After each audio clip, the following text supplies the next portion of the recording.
Bueno, continuamos con Del plato a la célula, la odisea química del sistema digestivo. Va a ser presentado por Daira Hernández Salas. Ella es pasante de la licenciatura en medicina y bueno, tiene algunos colaboradores, que es José Alejo Zárate Reyes, Alcides Hernández Salas y Guadalupe Ruiz Blanco. Entonces, pues vamos a escucharla con atención. Hola, buenas tardes. Bueno, estoy de acuerdo con la doctora que nos mencionó hace unos momentos acerca de los antioxidantes, pero también es muy importante saber cómo estos antioxidantes llegan hacia nuestro torrente sanguíneo y cómo se distribuyen en todas nuestras células. Entonces yo les voy a hablar un poco de la odisea química. Entonces acá, para empezar, el cuerpo transforma todo lo que comemos en materia.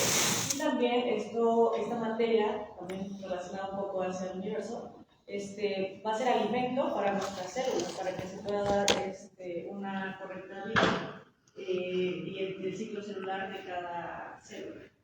Entonces, ¿dónde inicia esta parte de la nutrición, que sería la forma en la que nosotros nos alimentamos? Y bueno, inicia en la parte en que nosotros nos disponemos desde que tenemos apetito, cómo es nuestra forma de comer, también cómo se dan estas formas, pues a través de cosas sociales, factores culturales, y por qué es lo que, o sea, ¿por qué comemos? ¿Qué es lo que nosotros nos incita comer? Bueno, pues se ha estudiado que es desde el hambre, el apetito, la saciedad y también la saciación. Es diferente la saciación a la saciedad.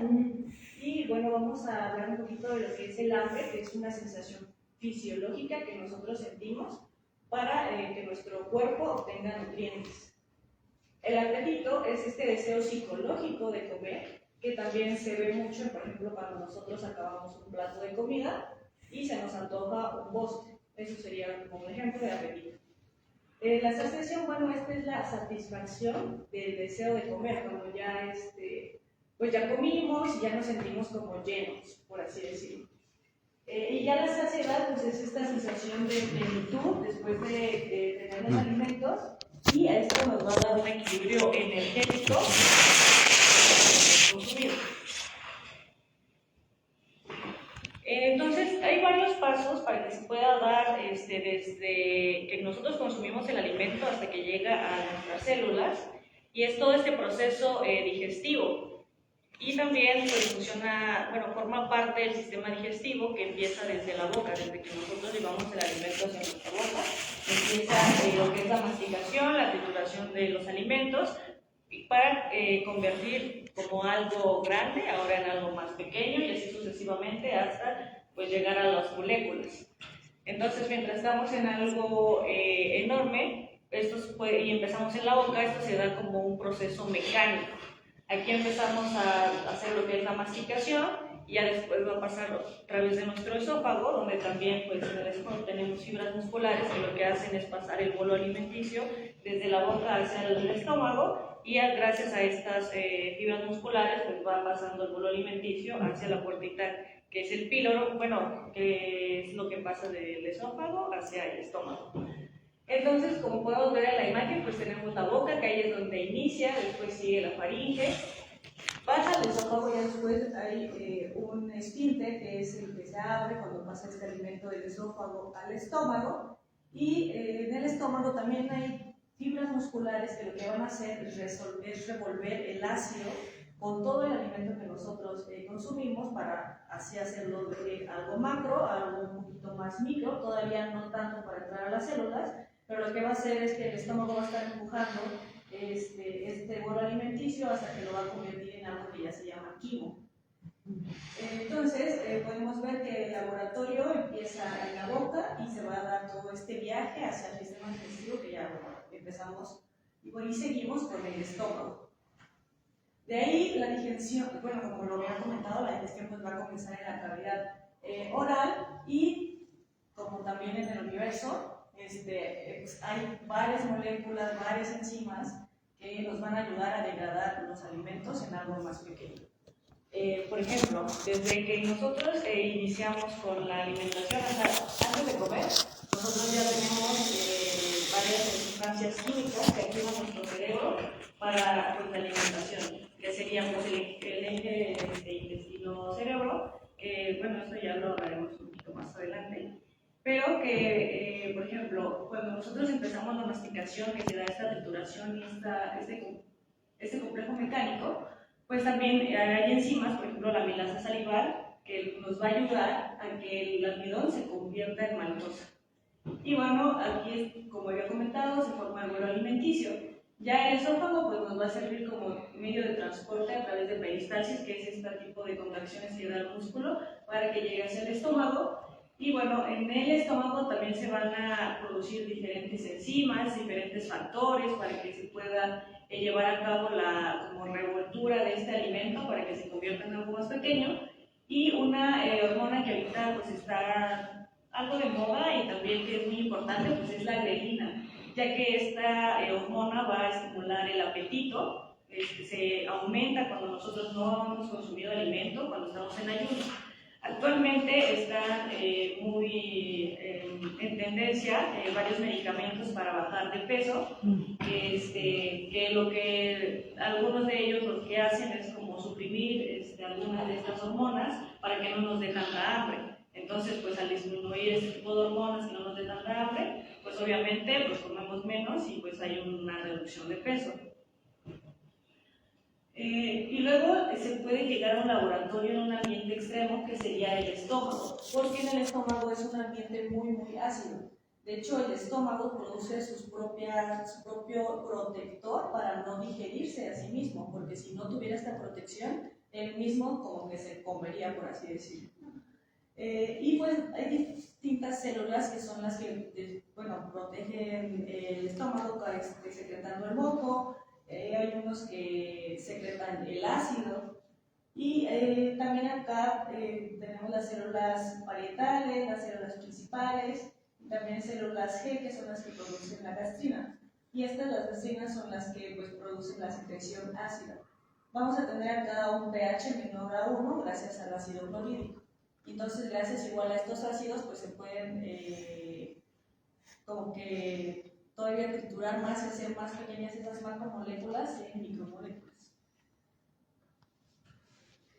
De ahí, del estómago, vamos a pasar al intestino delgado. Acá se va a dar mayormente la absorción de nutrientes. Es el principal sitio de digestión y de absorción, ya que aquí vamos a tener lo que es el cepillo el intestino delgado, donde ahí es donde van a pasar las moléculas, ya que una vez se convirtieron todavía en formas más pequeñitas.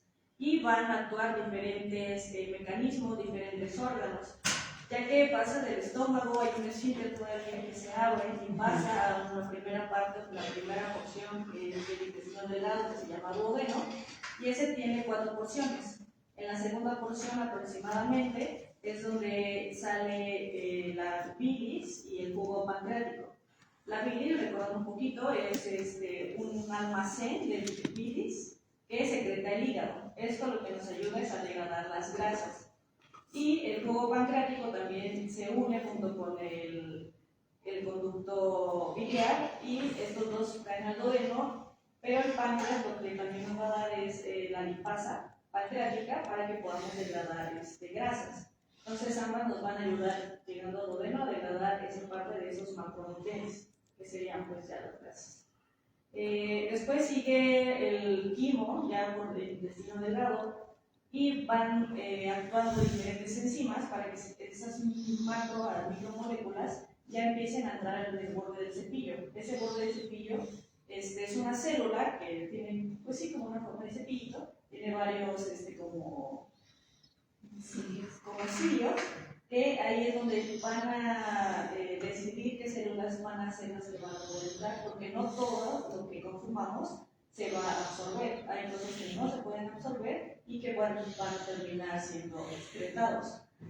Entonces, una parte final de la digestión pues es esta absorción, que, bueno, como un gran resumen, sería que estos macronutrientes ya se van a volver en células absorbibles que pasan directamente ya al torrente sanguíneo, a la sangre, para llevar ya la energía a todas nuestras células. Las grasas se van a convertir en ácidos grasos, las proteínas se van a convertir en aminoácidos. No sé si han escuchado varios que pues hay que tomar diferentes tipos de aminoácidos para tener tal vez mejor crecimiento de uñas, fuerza, cabello, etc. Entonces, esa es una parte. Y bueno, ya los carbohidratos, pues el monosacáridos.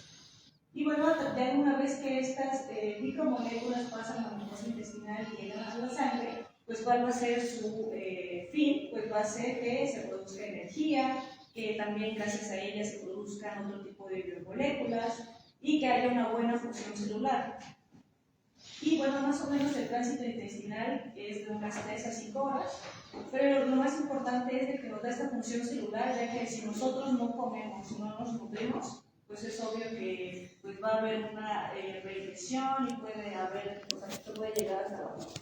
Lo podemos ver, por ejemplo, en algunas enfermedades, ya que no, o sea, para eso nos sirve estudiar todo esto, porque hay varias enfermedades que pueden estar relacionadas únicamente con una enzima que esté funcionando mal, o algunas otras, pero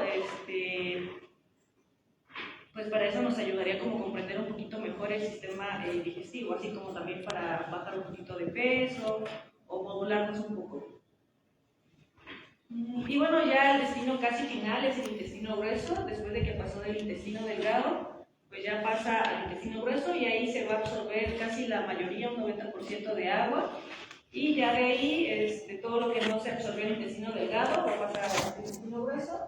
Este se divide en 3 o 4 partes, que es el ascendente, traverso, descendente y ya el sigmoides y al final el recto.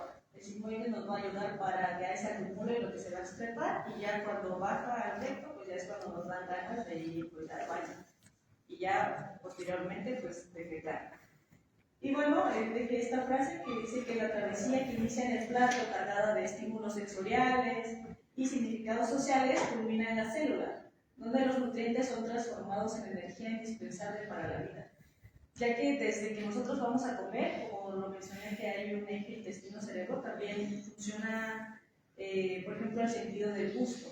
Desde que nosotros vemos la comida, a lo mejor una que nos encanta, empezamos a salivar, la lengua tiene distintos mecanorreceptores que donde puede decidir qué tipo de sabor es lo que estamos consumiendo. Por ejemplo, cuando consumimos algo tóxico, puede ser algo muy amargo y eso nuestro cuerpo dice, no, esto no está bien, entonces hace que lo escupamos. A comparación de cuando comemos algo dulce, pues sabemos que es algo pues, rico, ¿no? Entonces lo seguimos consumiendo. Entonces son algunos, desde... donde la puerca torció el rabo. Sí, entonces la alimentación pues va más allá de solamente tomar un bocado y comerlo. O sea, inicia desde mucho antes de que, pues tal vez despertemos. Gracias. Dejamos a un par de minutos